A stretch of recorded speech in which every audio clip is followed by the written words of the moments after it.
going on, guys? Another video. This has to do with Hippa. The Hippa laws and having to deal with your protection and not giving out information and stuff like that. You're going to get collections sometimes if you didn't pay a hospital bill or something like that. And again, we wrote a letter to a collection agency for a medical bill for one of our clients down in Florida, and asked them to prove this nasty, erroneous, unverified information, right? So they wrote a letter back, and this is actually, to be honest with you, one of the smarter companies out of all the responses we've ever received. And I'm gonna read it to you. They're kind of smart, but at the end of the day, and I'll explain to you in a minute, it's still not enough. So they said, reference account number so-and-so. The identifying information you provided in your attached letter has been researched. The research has verified that the name and or address of the debtor at the time this debt was incurred currently or has previously matched an address or name of yours, all right? The original creditor at the time, so remember, this is a collection agency. Creditors is the person who lent you the credit, whether it's a credit card, whether it's a doctor's office that did the service, hospital that provided the service, that's the creditor. When you don't pay and they can't get a hold of you, can't get you to respond, either they will put it on your report as a charge off, which means they never went to a collection agency, they just wrote it off, said, all right, you didn't pay it, so it's a charge off, which is still bad on your credit report. Or like in this case, which a lot of times they'll do, they will sell it to a collection agency. Collection agency will pay pennies on the dollar. They will get it super cheap, and the creditor who sells it will just get whatever little bit of money they can and be done with it. And now the collection agency will now try to come get that money from you and harass you and everything else. So let's just say, for an example, your bill was $1,000, right? This collection agency may have bought that bill for $100. So the bank goes, well, at least we got 100 out of the 1,000. Let's just be done with it.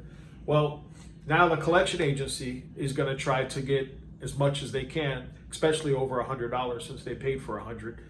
They want to make a profit on it. So we're not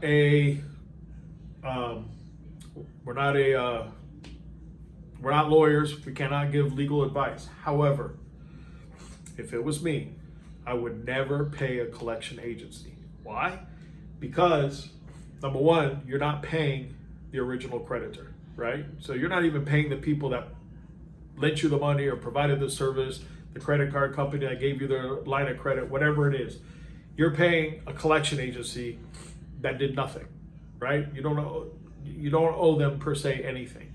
So the collection agency, let's pretend you did decide, you know what, I'm gonna just pay the collection agency so they leave me alone and be done with it and get it off my credit. That's not accurate, because just because you pay off the bill, the collection will always be on your credit for 7 years. Doesn't go away because you paid the collection agency. So there's two options you could do. Three options. You could dispute it, how we would dispute it, go through the whole process, dispute it with the credit bureaus, dispute it with the collection agencies, provide all your proof, documentation over time, blah, blah, blah. You could do that, or you could hire us or another credit repair agency to do it. Or you can do what's called a pay to delete. So basically it's a letter that we do if it's an option that a customer wants to do, which generally we wouldn't tell you to do it at all unless maybe it's a real cheap bill, $50, collection agency, $25. Might be simpler just to do this. So we have a letter that we would send to a collection agency and say, hey, you say I owe you $25, $50, whatever it is. I'm willing to pay it, but in return, you take this off my credit. I want this collection off my credit. So that's why they call it a pay to delete. If they agree to that, you want it in writing. You tell them, hey, give it to me in writing that you agree. Put it all in writing for us. That way, if they don't remove it, you've got something to go against them, like if you have to take them to court or something like that, right? But in this case, has nothing to do with a pay to delete. I just wanted to throw that in there to you. So what they responded is, and again, this is a medical bill that they're dealing with. The identifying information you provided in your attached letter has been researched. The research verified that the name and or address of the debtor, which would be our client, at the time this debt was incurred currently or has previously matched an address and name of yours. The original creditor at the time this debt was incurred is, and is saying the doctor's office or hospital that they went to, which I'm not going to say. It says the above count has been validated by the original creditor by retrieval of an original documentation turned over to us. Our validation process determined our information and final sum due after any payment insurances has been correctly reported to us. The debt will not increase and no interest will be charged. The debt reported to Equifax will remain as accurate unless and until we are provided with a written dispute specifying the assertion information reported. For further information as to your rights and our obligations, we suggest you review the Fair Credit Act, blah, blah, blah, goes on.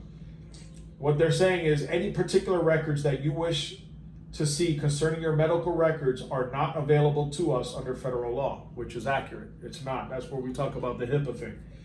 Anesthesia records become a part of the medical records in the facility in which the services were rendered. And it goes on and on. You contact them. So they were smart not to send the medical records and say, hey, look, this is what was done. This is what you owe. However, they said information was provided to them validating this bill belongs to the client. They still need to send a signed contract, something to sign saying, yeah, I agree to these services, which a hospital has or a doctor's office has, because you always have to sign paperwork. So they still haven't provided that. So now we mailed out round 2 letters to that, to this collection agency.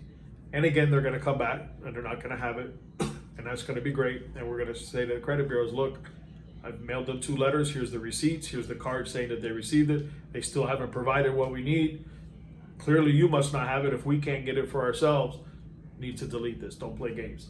So HIPAA becomes a little bit more trickier for everybody involved, but especially the collection agencies, because some of them aren't that smart.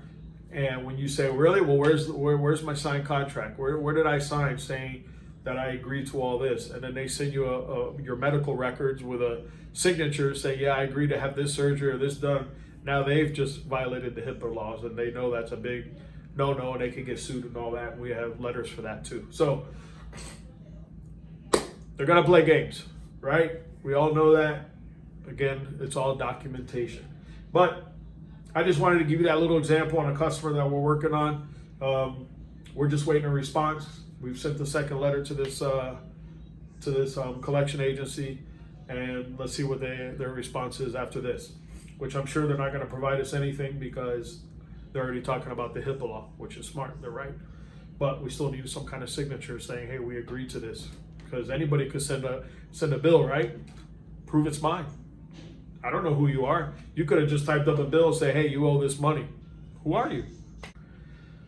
So like I said, sorry, the camera cut off. So like I said, who are you? There's so much scams out here in these days, and people trying to scam people out of money, and you're going to just send me a bill, me not knowing who you are, and say that I need to pay you this money? No, I need a contract.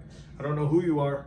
So, it's games that people play and everything, and you just got to, be patient and document and go through the process. It takes time. It's never quick. That's why I tell you guys over and over, credit repair is not quick. Don't fall for these companies or these people who have little signs on the side of the road, for, credit repair, 30 days guaranteed and all that. And my next video is going to be about that. I saw something the other day that I took a picture of. It's going to be a quick video I want to show you guys. But anyways, don't fall for that stuff. Do your research. Again, if you have any questions, please, our information is below. Contact us. We're here to help you. Have a great day, guys, always, and be safe.